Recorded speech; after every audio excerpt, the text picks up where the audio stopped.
In today's video, I'm going to teach you how to save your calendar as PDF. We'll use Outlook on the web, and I'll walk you through the exact clicks so you can export a clean, shareable PDF in just a couple of minutes. Start by opening your web browser and heading to Google. In the search bar, type Outlook and press Enter. In the results, click the official Outlook website. If you're asked to sign in, go ahead and do that so you can access your account.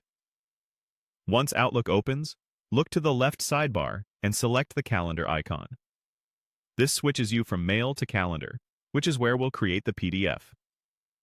Give the page a moment to load your events. Next, find the print option.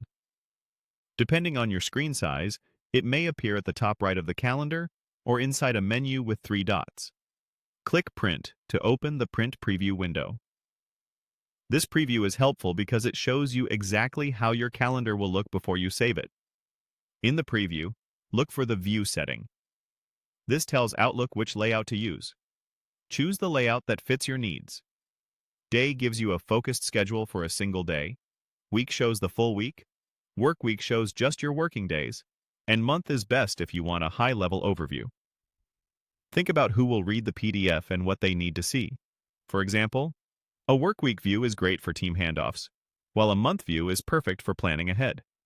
When you're happy with the preview, click the Print button in this window. That will open your system's print dialog. Here, set the destination or printer to Save as PDF.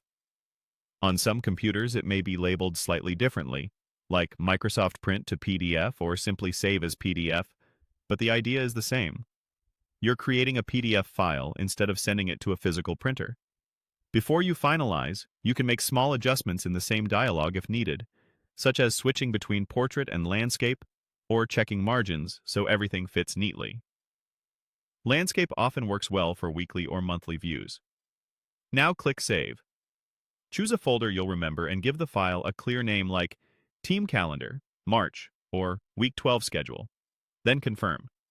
Your calendar is now saved as a PDF, ready to email, print later, or upload to a shared drive. That's it. You've exported your Outlook calendar to a polished PDF with just a few clicks. Thanks for watching. And if this helped, feel free to replay any section while you follow along on your own screen.